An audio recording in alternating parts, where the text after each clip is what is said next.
Om Namo Bhagavate Vasudevaya.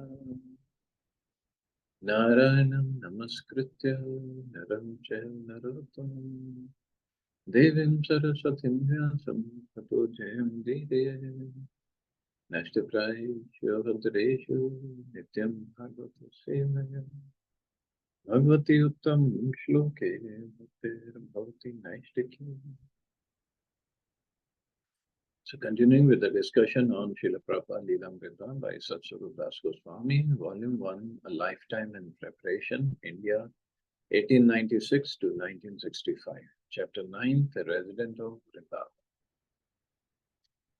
So although Prabhupada was in Vrindavan, but he got an offer to go to Bombay to preach, to have some preaching assignments.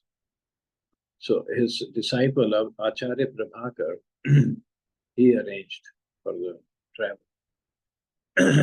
Acharya Prabhakar got Abhay quarters in the faculty residence and introduced him to various scholars and religions. They then attended a lecture by Governor Munshi. What is wrong with the world? Afterwards, Abhay approached the governor, expressing his appreciation of the speech, but stressing that it would take a spiritual movement to avert the imminent global disasters. Without God consciousness, even Mr. Munshi's work in the Bharatiya Vidya Bhavan would be a waste of time.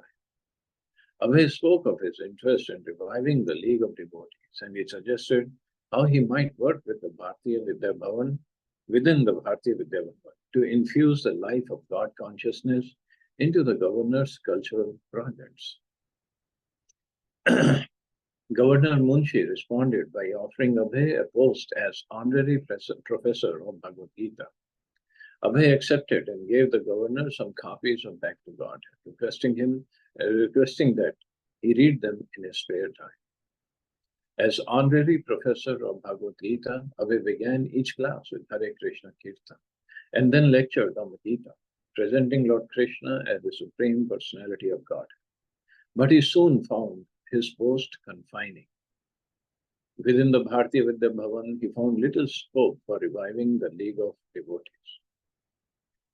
So then, along with the other members of the Bharatiya Vidya Bhavan, Abhay attended the 5th annual convention of the World Academy of Sanskrit at Kurukshetra, where 5,000 years before, Lord Krishna had spoken Bhagavad Gita. India's president, Dr. Rajendra Prasad, Governor Munshi, and many scholars and pundits from all over India participated in the discourses. But everyone there had his own thing to say, apart from the conclusions of Lord Krishna. So Abhay considered the meeting a waste of time. Since he was not scheduled to speak, since the non-devotional discussions on the Gita disturbed him, and since he saw that nothing practical would come out of such a theoretical meeting, he left Kurukshetra and returned to Vrindavan. In fact, since BJP came to power in Haryana,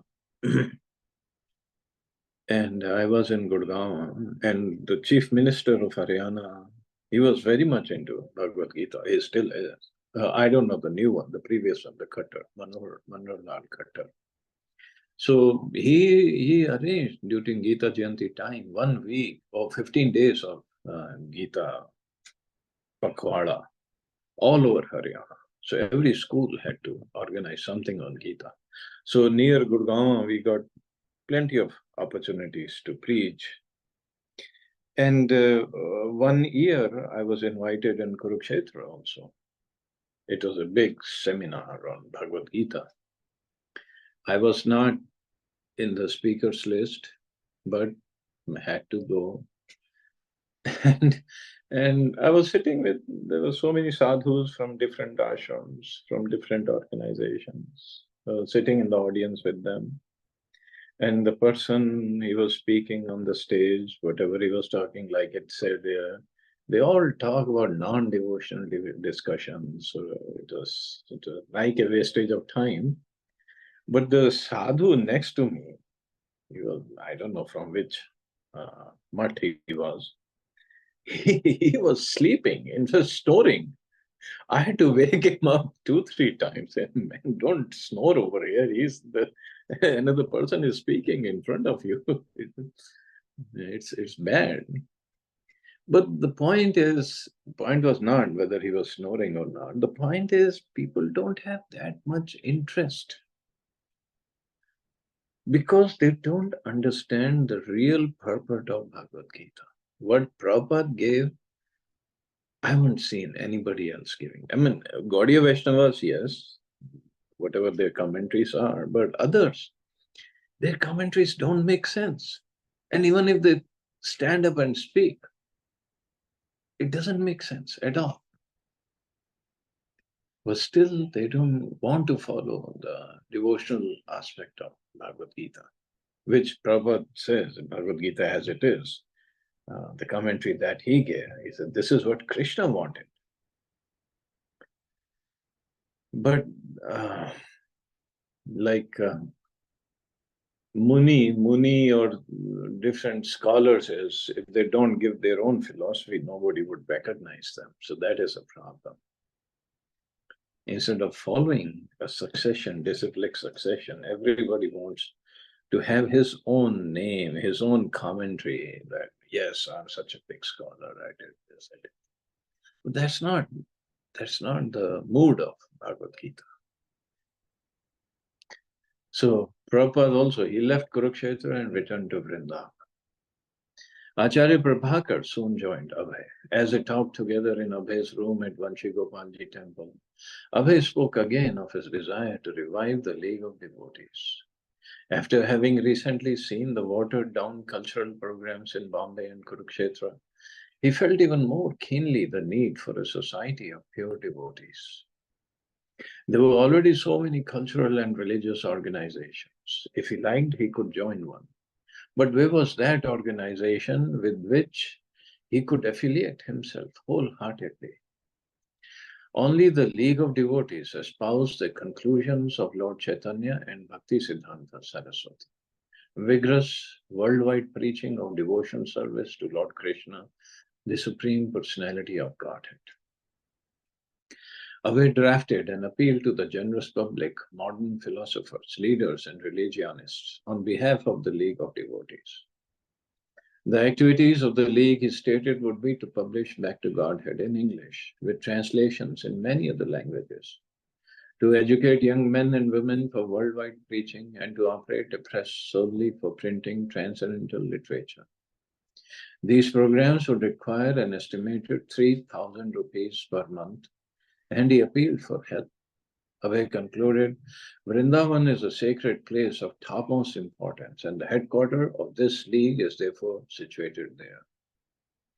Using the impressive new titles, Honorary Professor of Gita, Bharatiya Vidya Bhavan, and Honorary Secretary of Hari Bhavan, Abhay, with the assistance of Acharya Prabhakar, launched another attempt at rallying support for Back to Godhead and the League of Devotees.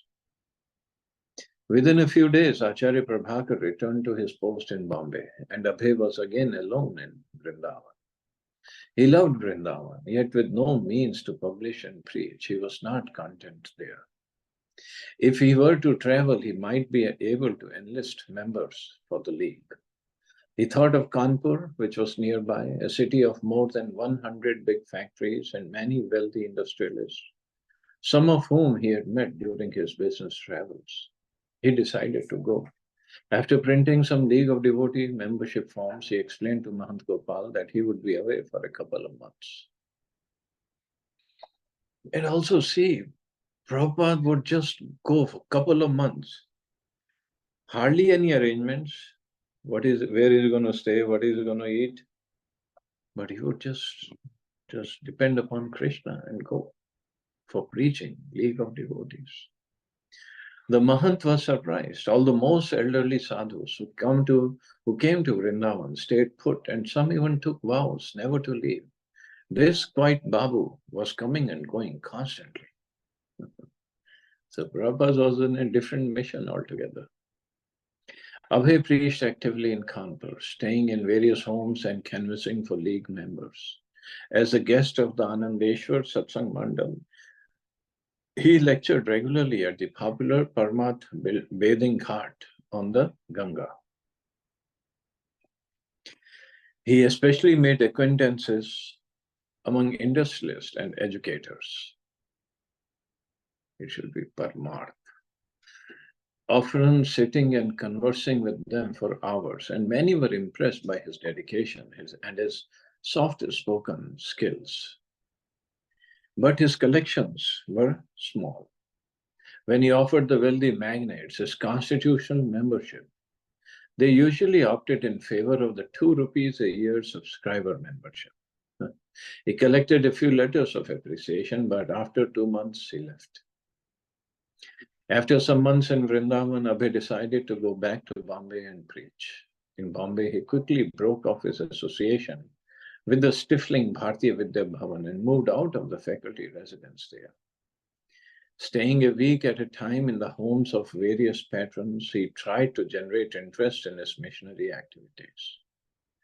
When a friend of Acharya Prabhakar's arranged for Abhay to address Sunday evening crowds at the Bombay beach, Abhay accepted. Following already established custom, he sat on a cushion and the people gathered from 500 to 1,000, sitting and listening as he loudly spoke the philosophy of Bhagavad Gita. Abhay spoke for several nights, and there were other lecture opportunities also. One week he spoke several times at a Bombay Vishnu temple. But Abhay wanted to do more than deliver occasional lectures to uncommitted audiences. The conviction was growing within him that he should preach outside India. The idea, of course, had been there for some time. He had expressed it in his prospectus for the League of Devotees, before gatherings at the Radha Memorial in Jhansi, during his meeting at the Birla Mandir in Delhi, and on many other occasions. Informally, he had expressed it hundreds of times to acquaintances, and he had woven his dream throughout his writings. He was ready to travel anywhere if he could fulfill Srila Bhaktisiddhanta Saraswati's order to preach in English. In India, the English-speaking population was small, so Abhay continued to dream of going to the West. If he could travel to Bombay, Delhi, and Kanpur, why not to London or New York, where millions spoke English and had never heard the message of Lord Chaitanya? Writing to Mr. Ved Prakash, a Kanpur industrialist, Abhay explained his idea. Lord Chaitanya said, Praminam upakaraya, that is to say, for the benefit of all living beings concerned.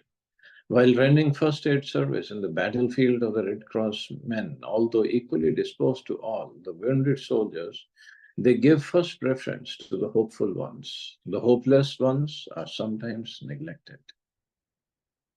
In India, even after the attainment of Swaraj, the mentality is predominant by made in London ideas. It's a long story. But in a nutshell, the leaders of India, in the name of secular government, they have engaged themselves in everything foreign. They have carefully set aside the treasure house of India's spiritual asset, and they are imitating the westernized material way of life, constantly engaged in the acts of error of judgment, misgivings, imperfectness, and duplicity.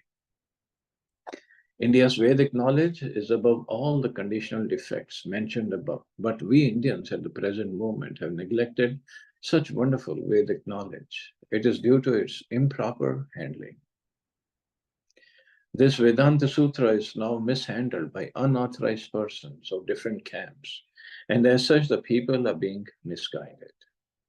Newly sprung up national enthusiasm of the Indian leaders, industrialists, and plan makers has no time, neither desire to understand the message of Vedanta Sutra or even the Bhagavad Gita. You cannot do acts of humanity without proper guidance. So my idea of preaching in the foreign countries means that they are rather fed up with material advancement of knowledge. They're seeking the message, guidance of the Vedanta Sutra, or for the matter of the Bhagavad Gita, in an authorized way. And I am sure that India will again go back to the Vedantic life when the principle is accepted by the Europeans, Americans, etc. Because Indian people are now in the habit of begging after neglecting their own property. That was my viewpoint. But all the same, we must take only the opportunity of service. So somehow that is true, yeah. In India, we have so much of knowledge, yoga and devotion and other practices, but we don't take it seriously till Europeans or Americans take it up. Now the things are changing, but for many, many years, this is what we did. And in fact, in India, ISKCON got more popular when they saw Europeans and American devotees following it. Then they thought, why shouldn't we do it? In fact, my own my own experience. First time, obviously, I was preached to by all devotees, even American or Indian, in Dallas Temple. But the serious preaching that was done to me, I had few questions, and I met this Mataji in the temple at Dallas Temple. She is Indian body. And I said, Mataji, I have some few questions. She actually approached me for sponsorship of Bhagavad Gita. It was the Gita Marathon going. So I asked, I have few questions. She says, come over. My husband, he has been preaching for a long time. Maybe he can answer. So I went home, and her husband was American body. And Prabhuji sat and we discussed, and he was quoting from Bhagavad Gita, left and right. And he was holding this Bhagavad Gita in his hand also.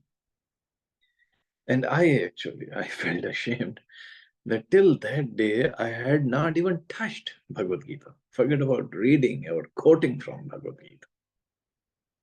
I said, what is this? I'd never even touched Bhagavad Gita. So, yeah, afterwards, I started studying and memorizing shlokas. And slowly, yes, it took time. But that was true. Never touched Bhagavad Gita before that. And this is a sorry state that in India, when you have studied throughout your life and so many places to go to see, but nobody was preaching.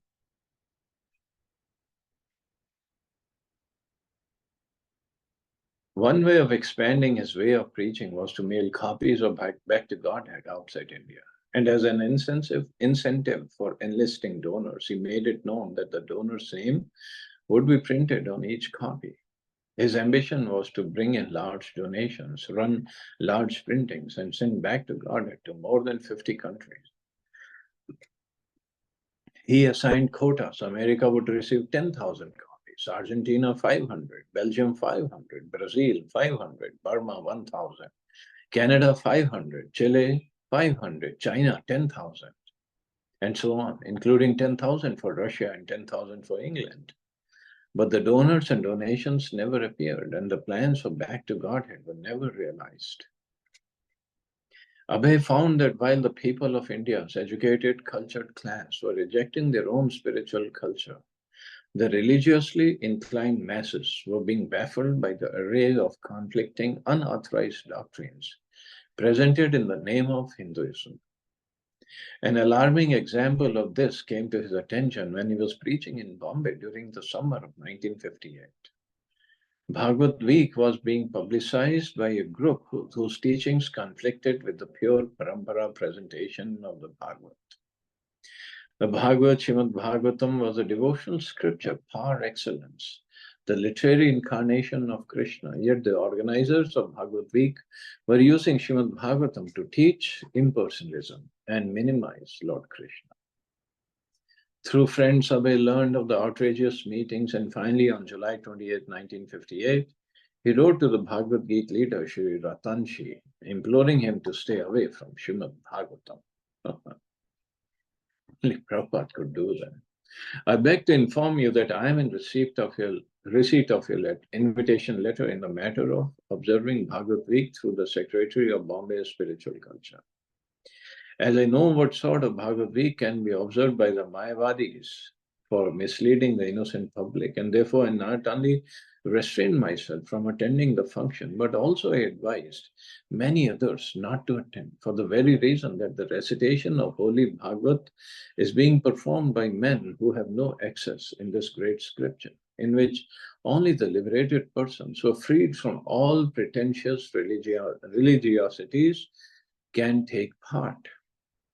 Some friends who attended a Bhagavad Week have told me how the pastimes of Lord Krishna were being wrongly interpreted in your organization on the pretext of saving Krishna from being an immoral personality. To save these foolish audiences in future, Maharaj Parikshit had already asked Shiva Shukdev Goswami to clear the Raslila activities of Lord Shri Krishna. The transcendental nature of Raslila does not require to be apologized by any Mayavadi or mundane moralist. The Leela is what it is. So all we have to do is learn it properly. In the shloka number 30, it is forbidden that a mundane person should indulge in hearing Raslila or should hear Raslila from another mundane person. In your organization, both the audience and the lecturer are mundane persons, and their indulgence in the matter of Raslila out of sheer foolishness will result in imitating Rudra, who swallowed up an ocean of poison.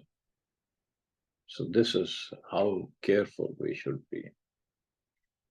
Abhay warned that legal action could be taken against such a religious fraud, but Bhagavad Week continued and hundreds were cheated. While the professed followers of Vedic culture were being baffled in their allegiance, modern westernized Indians were rejecting Vedic culture as backwards and irrelevant. There was Prime Minister Nehru, who wasn't at all spiritually inclined. He was for modernization and for what Abhay called made in London ideas. At least Mahatma Gandhi, although he had never responded to Abhay's letters, had been spiritually inclined. But not so his follower, Pandit Nehru. Still, out of concern for the way India's leaders were rejecting their country's spiritual heritage, Abhay decided to write Pandit Nehru. Although in Bombay, Abhay was practically homeless, in August of 1958, he boldly wrote the Prime Minister, expressing his conviction that India's spiritual culture must not only be revived at home, but also be distributed to the West. He reminded Pandit Nehru that from ancient Greece down to atomic age, the Western world had seen only materialism and had therefore never known peace. If Nehru were to continue following the path of materialism, the only results would be strife and war. So Prabhupada wrote, therefore, India may not waste her time in imitating the Western way of life. You have admitted it that the position of Indian culture is of high order, but at the same time, you want to bring in material prosperity by scientific advancement of knowledge. But what is the scientific knowledge? Spiritualism is also advanced scientific knowledge. Material advancement of scientific knowledge cannot give even material prosperity to the people in general. Do you think that horseless carriage or telephonic or radio communication or any other such ephemeral facilities of life can bring in material prosperity? No, it cannot. Material prosperity means the people must have sufficient to eat or to maintain the body very soundly. Do you think that your different plans have brought in that material prosperity or that modern Western civilization can bring in that prosperity? Even they are given that facility, the unrest will continue on till there is spiritual satisfaction of life. That is the secret of peace. So but that secret, how many people or how many leaders have inculcated in their lives and provided it for others to follow? Nobody does now these days. Nobody does. Well, anyway, that was Prabhupada's conviction, and he was true. Without peace or satisfaction in life, how can a person continue to work? Work, work, work. That has already led to uh, depression, stress, frustration. We see it here. And in India also, obviously, in the corporate culture. So that doesn't satisfy one. So what are we working so hard for? What is the point? Well, it's not easy to swallow this. So it takes time. It takes time. Anyway, we'll stop here and see anybody has any questions or comments.